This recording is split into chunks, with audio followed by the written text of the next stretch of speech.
28 years ago, on an average fall Sunday morning, following a gospel show, which was one of the best gospel shows I think ever done, and I think he'd agree with me on this. Yeah. Two little lugheads did a football show with point spreads and everything. Oh, yeah. So Salvation at 6 and the Patriots plus 15 at 9:30. It worked. And from that experience, Tony Whitehill is now the morning mayor of St. Johnsbury. No thanks to me, mind you. The last time we worked together outside of this, I got fired. Remember that? Ooh. Yeah. Yeah. Of course. And you were the one, and I was the one that was always getting in trouble. You were the one, and I never got. I got spoken to a few times.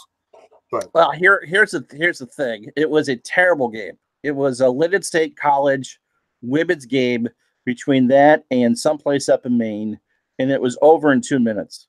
I mean, it was like 24-5, like in the first 5 minutes, and then the clock went out. Oh. And then it was like 53-7. You were going in the Air Force like that next day or that week. Yeah, I probably was. Yeah. And so we did a halftime show, and it sounded terrible. And I made mention of freezing a certain part of my anatomy off at a local hockey game. And that was it. That was it. Anyway, Tony Whitehill is the morning. Well, Tony Whitehill. Let me give you my best Tony Whitehill. He is the morning guy at WSTJ-AM 1340 in St. Johnsbury, Vermont, and is the dean of Northeast Kingdom football announcers now. Tony, as a 10-year-old with his little circus magazines, those weren't so little, dreamed of the day where he could call his beloved St. Johnsbury Academy football on the radio and play whatever metal he listened to at that particular week. Yeah, well, I can't really do the metal on this station. Like I said, flash forward about 35 years, and Tony is becoming a legend because he replaced a legend. Gets to call St. Johnsbury Academy games, is now up there with Jack Healy and George Como as the premier voices of Vermont high school sports, and plays Perry Como.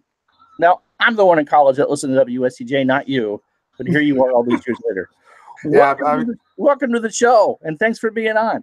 Oh, no problem, Ron. Thanks. I love listening to you guys. Love listening to all the people that are part of this group. It's a wonderful group to be in, and it's so wild. I mean, we're Facebook friends anyway, and Tony's been over a couple times over the years, but to hook up through, it's always fun when you hook up through other people's things. Like, I know. So, Tony, how many years have you called St. Johnsbury football? I've done about 10 years now. I do that, and I do basketball as well, and hockey, and if one of the local teams make it to a state championship game, I do baseball as well. Football's obviously your number one sport. Mm-hmm. Yes, that's our big money maker, especially with the big state JLI game that's been around since they just had their 114th year for that game. Well, I was flunking out of Linden State College 1,000 years ago. That's two of us. Yeah, well, okay. And there was an election that one particular week. It was also the week of the Linden Institute and St. Johnsbury Academy, two semi-private schools up in the Northeast Kingdom with tremendous academic reputations. They're both very good schools. And they play every year, the last week of the regular season. And the Caledonian Record, which is the paper of record up in that part of the world, blew the election off page one so we could have continuous coverage of this football game. It means everything up there. It is probably now the biggest rivalry I think left in Vermont high school football is Johnsbury and Linden.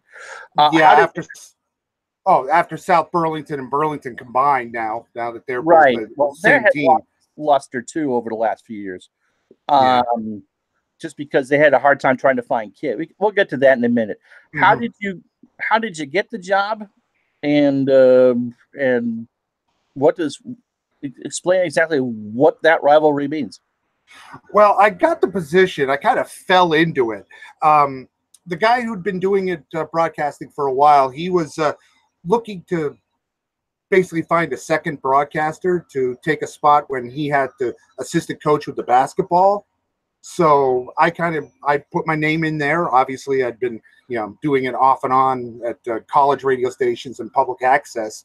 but I kind of just fell into this position. And when he didn't want to do football anymore, I kind of just moved right into that position, and I stuck. And the guy who was doing the noon news, he up and left me in the lurch to learn everything on my own. And then when Don passed away, I kind of took over his morning show, and it's been that way since. I'm now the primary guy here at the station. Now, Don Mullally is who we're talking about, and he was the voice of WSTJ Radio back when it was WTWN back in the 60s and 70s. Did he found the station? No, he was one of the founding members, but it was Don Finney, I think his name is, that was the one who organized the station here. And then Don was just he'd been here forever. I mean, when the place opened up in 1949, he was one of the main guys, and he just kept on being it. He was the color guy for football and basketball for all those years, and I listened to him, and I know you did. Sure. So I mean, he was an institution here, and he just passed away a couple of years ago. And when it passed away, it was a shock to a lot of people around here, but he'd been here forever. And we jokingly said his last show was going to be his funeral. Well, that was the case, and he would have laughed. He would have loved it. I mean, he would have loved to just have his last show to be his funeral. He probably would have said a few words about it too. So, are you really the second morning person ever in that station's history? I don't know if I'm the second. I know we've had other people coming in to do the morning show when Don would be gone. They did bring in some out of a network areas to come in and do some morning show every now and again, but basically it was Don doing the morning show for a long time. Yeah, and did a good job of it. Played safe, inoffensive music, was able to bridge the gaps. I mean, Tony, I've heard from Tony, because WSTJ has certainly not reached Western Vermont. Lucky to get out of the area. Yeah, that was the first radio station I listened to in Lindenville. Here's my WSTJ story. They're scared to death. I don't know anybody. It's my first day, first Sunday morning. You all right? That's all right. Sorry, somebody was just letting me know that he was leaving. The country station across the way was just letting me know he was leaving. Locked the door behind me. So it's wow. So first Sunday morning I'm there. It's cold out. I'm by myself. I turn on the radio. It wasn't dawn because it was a Sunday morning, and it was 28 degrees on August 28th, 1989. Welcome to Vermont. Yeah. I was lost. I should have known right there that wasn't this. I made it 3 years, I think. Credit-wise, I didn't, but I stayed for 3 years. What's the enthusiasm like for football and your broadcast? I mean, AM radio play is no longer as big as it was. You're the only live person there. So walk us through that in the late 20-teens of how you stay relevant and stay on top of things. Well, when the high school football around here, about 10 years ago, it was still, you had Linden Institute, which was a decent team. St. Johnsbury had its up and down moments, but there was still the diehard fans, the guys who'd been around, players in the 60s and 70s who still came by. But within the past few years, especially here in St. Johnsbury, football has really become a huge thing, with the being in basically the state championship game the past couple. Well, actually, this would be they won it last year. They played the year before. I think they'd played in 3 state championship games over the past 4 years in Division I, and Linden Institute had also made it to a Division II state championship game, but between them. And around here, football is starting to get huge again. And even with the youth programs, because we have a very good feeder system with the Rodliff Raiders out of St. Johnsbury and the Linden Vikings out of Linden. This team that was just won the state championship last year, a lot of the players from that youth feeder program came up and just played together, and they just really knew each other. And that's been a really big difference from what it was. So when I was a student at the academy, when they didn't have a youth feeder system, I mean, coming in as a freshman, they'd ask you, well, who knows any rules about football? You know? Wow. And now the kids, I mean, they know the system. I mean, the high school system is brought down to the youth, and they're coming up in, and you have freshmen who know the system, and they could actually make contributions to as varsity players as freshmen. Is there a lot of competition from the soccer program? I mean, that's what's eaten a lot of football in other parts of the state. In some areas, not really locally, because with the academy, with the dorm program, you see a lot of dorm student kids playing for the soccer program, the soccer team. And mind you, the St. Johnsbury Academy soccer team were in the state title game this past Saturday. They lost, but it's still the soccer program. It doesn't take a hit with the academy because of the dorm program. Linden has a smaller dorm program, but it definitely has affected Linden's football program because of the soccer. But you do see that with the smaller schools. A lot of the youth seem to want to play soccer more. I think they get more activity as opposed to football. But you do see a lot of issues with some of the smaller schools. Right. In fact, here in this part of the state, you alluded to it earlier, Burlington and South Burlington merged their football programs. I mean, that would have been unheard of even 10 years ago, when Burlington was usually in the D1 title game or right in the hunt of it. I believe Poltley, who's playing Woodstock in the Division III state final, my old school, Poltley, I mean, they merged with MSJ to play football, or at least it was talked about. I'm not sure what they did do last year. They did on combined Poltley and MSJ. This year they had enough kids come out, so they both split up again.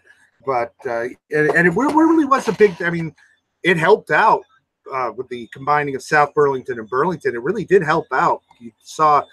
I mean, they made it to the state semi. No, they made it to the state quarterfinals, and were blown out by Rutland. But still, it's. The Seawolves, they call themselves. They combined their two mascots together, the Seahorses and the Wolves, to become the Seawolves. And you saw a lot of that. Talk a bit about Rutland. They seem to have blown everyone out en route to the final. And, of course, it's a triple header all in one facility, and Rutland has hosted it since 2013. That sounds like that's a pretty solid program they have down there, the Red Raiders. They've had a really good program. Their head coach there has been there for 25 years, and for high school in this area, that's quite a long time. And they've got a really good program, really good youth feeder system up through there. They run a power offense. I mean, this is old school smash mouth football, but they run it from a spread offense, which is something that you don't normally see, especially here in Vermont. If you're running a spread offense, you're going to throw the ball. That's what St. Johnsbury did all the past couple of years. Now they've got this running back, Dakota Peters. I was called at the broadcast last Saturday. Or Friday night. I was calling him Peterbilt because he was running like a truck. I mean, he had 300-something yards rushing and 5 touchdowns, and nobody could stop him. People were just bouncing off of him like crazy. I mean, kids would just come in and he'd bounce them back a couple yards. And his mother was just standing right next to me while I was doing it. And she would laugh when I called him Peterbilt. That's great. I'd laugh at that too. We're also members of a group on Facebook about sports play-by-play and all that.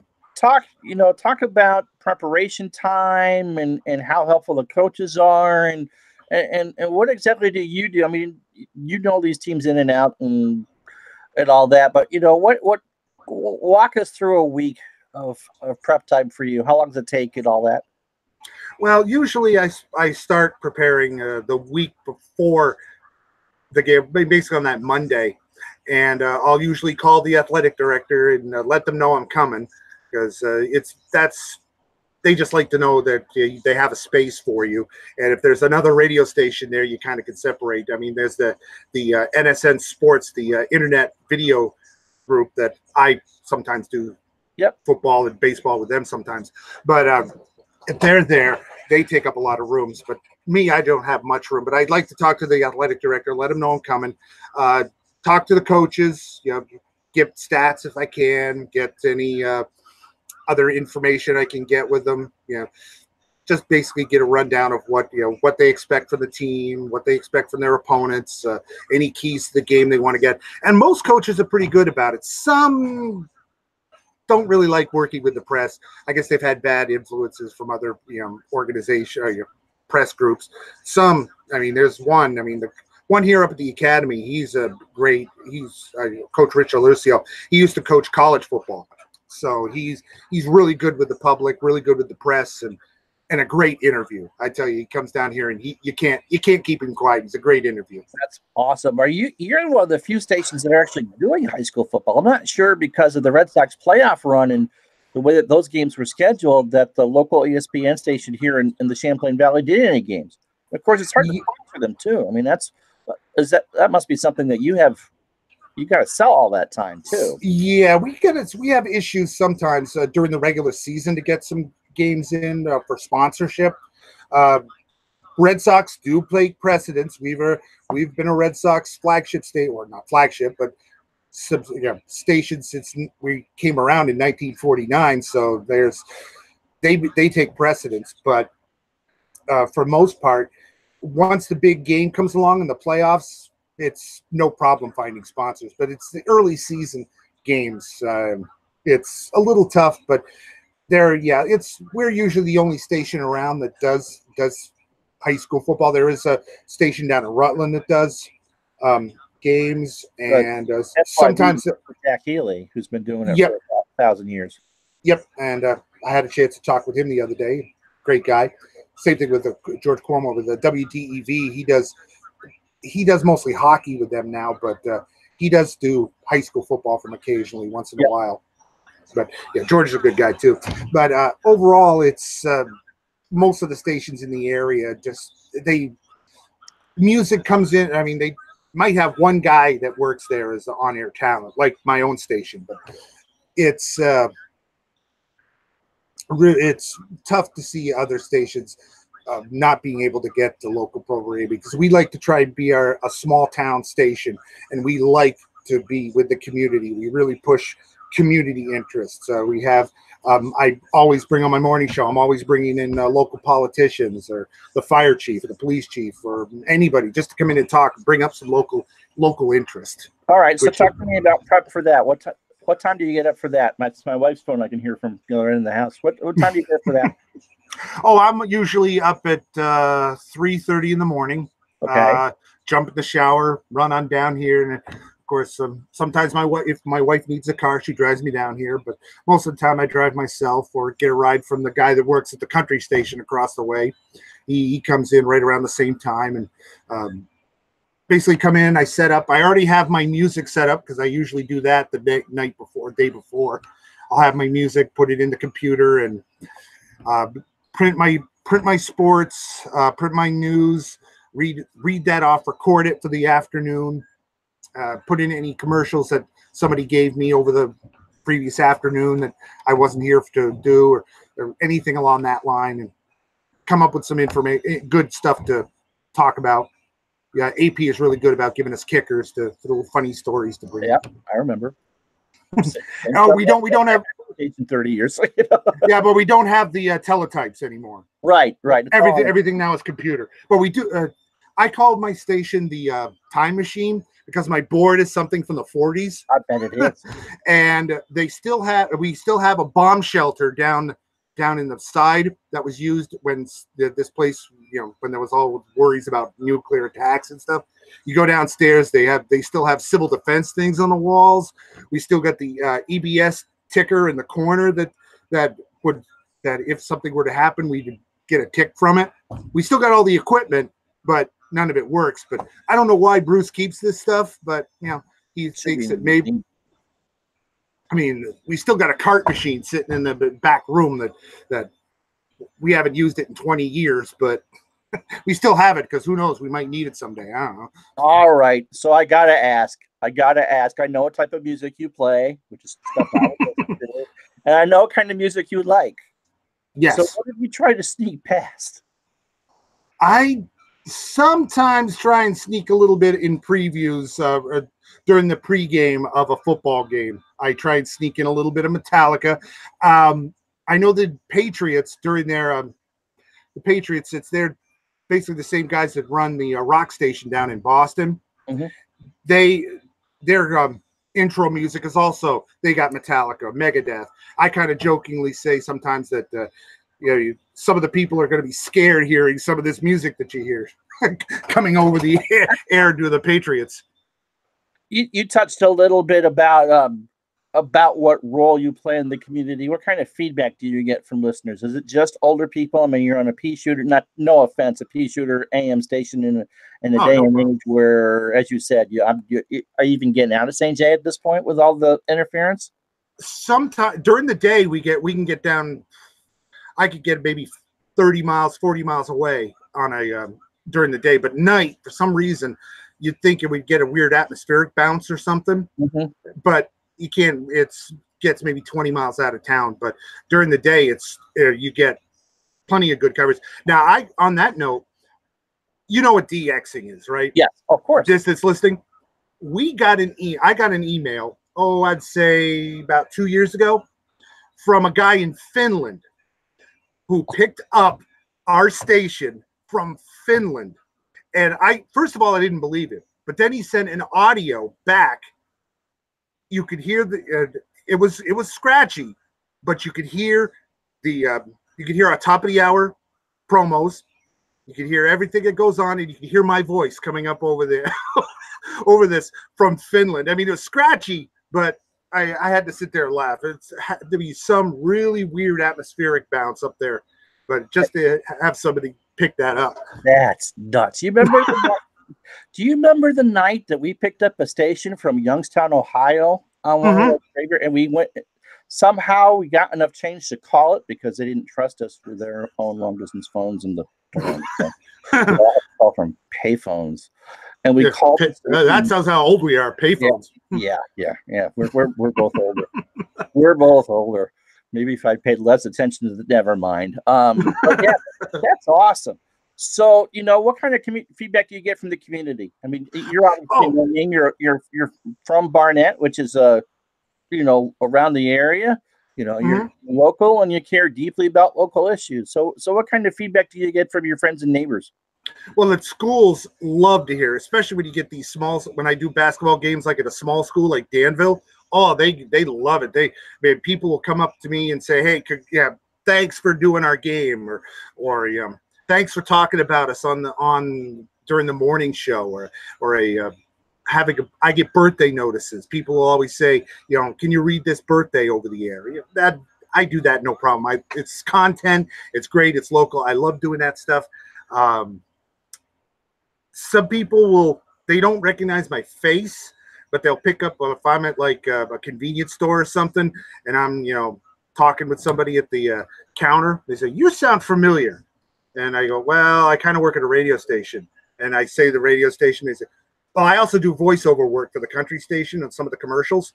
So they say, "Oh yeah, you're the Horizons Deli voice or something like that." It's like, there you go. Oh, thanks. But overall, I get a lot of sometimes I get bad feedback, especially when I don't pronounce a name correctly. Oh. And some of the schools around here have issues with their pronunciations. And some of the kids, somebody's grandparent, right? Yeah, and most of the time they're pretty jovial about it, but it's kind of I had one person one time, the kid made a bad choice on the field. I mean, it happens. And I just said, "Well, the kid made a bad choice." Well, I heard about it from that. I bet you did. But I mean, the kid made it. I mean, I was diplomatic about it, and I said, "Hey, he did make a bad choice," but I was nice to him about it. But I mean, I've heard other people really ride coaches and stuff like that. I try not to do that. I try not to be controversial in my broadcast, unlike me in the past. I wasn't going to get into that. I tried to leave my best Tony Whitehill stories out of this conversation because okay, Yeah, well, we'll have to do that some other time. That when we have some time at night, get you on one of those chats with Al or something like that. Yeah. That's when we get into some of those stories. And I can even say what I said that got me fired from this. This is much more about you. Okay, couple more questions. I know you got to go. Oh, sure. No problem. Gaming wise, you've actually, we welcome you in at 1:00, which will be the case tomorrow for what the hell am I doing tomorrow? It's Dallas and Miami, I think, is the football game tomorrow. And we welcome you in after the news at 1:00, and I'll let you know what you've always been a gamer. You and I were in strat leagues in college together. What are you playing now? I mean, what grabs your fancy? I've got a whole bunch. I do OOTP, the outside the park baseball. Love that. That right now is my #1 game right now. But I also play Football Manager, another great game. I still have 17. I haven't gotten the new one yet, but I'm still playing 17. I haven't got it. It's the most complex. These things are the most complex games. Oh yeah. If some of the time it's like you're almost being a you got to have your calculator out to figure out things like finances and stuff. But I kind of like that sort of thing anyways. I'm a general manager at heart, I guess. But they have that. I still play strat hockey online. I play strat baseball still. Title bout boxing. I know Al does that. I love doing that. I have the old card version plus we're doing a fight together. Al and I are. We're going to do hopefully it's this week. Hopefully the schedules will allow us to do that. We're doing Tyson and Joe Louis. Oh, that'd be a good fight. I did listen to his Ezra Charles one the other day, and I get excited. This guy's a lot like me when I'm doing my football. I get excited. 100% genuine with that. 100% genuine with that. It's the first of these shows I did was with Al because I knew he'd make a great guest, and that's 100% genuine. In boxing, he is just you stop and watch his fights because he's just pitch perfect with it. And I mean, he'd be great doing them on like ESPN3 or ESPN Plus or something like that. It'd be great to see that. I also do a lot. I mean, not sports related, but I also play a lot of Dungeons and Dragons. I know you've just been getting into that. I've been playing that since I was 11 years old. So. I really enjoyed that. It's a great game. It's a great game. Even the new rules I kind of like, even the 5th edition rules. Hello to Max Cornelius. All right, so when are we gonna get you actually to do some streaming? I'm trying to find something. I mean, I'm a big pro wrestling fan. I play a pro wrestling computer type game. It's kind of I forgot they call it Pro Wrestling Manager or something. I forgot the name of it, but I have it. I thought about doing that and doing some color for that, or maybe do an OOTP series. I just finished off a replay, or kind of a replay of a series I did with the 27 Yankees and the 2013 Red Sox in a best-of-9 series that went 7 games. Yankees won, obviously, but that's another story. But maybe I could do something like that. I mean, I'd really like to do one of these streams. But you know how busy I am, so I know how busy you are. It's so much fun. I mean, I did it for a while, and then I got really busy writing about the Washington Nationals, and I no longer do that. And if you want to know why, we can talk about that off air. Yeah, that's no problem. But I really enjoy it. It's such a nice community to be involved with. Al, Max is saying hi in the chat. You know them, and you should after the little kiddies go to bed on Friday or Saturday night, just watch one of those. The group streams are an absolute riot. I'm not a huge sci-fi fan and all that, and I just sit there and laugh and laugh and laugh. And it's great. It's great. All right, before you go, because you said you need to be done by 1:30, just 1:32. Your predictions for the weekend, not the Patriots. So it's Polteny, Woodstock, and D3. I looked this up beforehand. I did some prep. Fairhaven and who? Burton. Burton's been the class of Division 2 right now. Actually, Fairhaven's been a pretty good. That should be a pretty good game. But the one I'm really looking forward to is the Division 1 championship game. Mansfield and Rutland.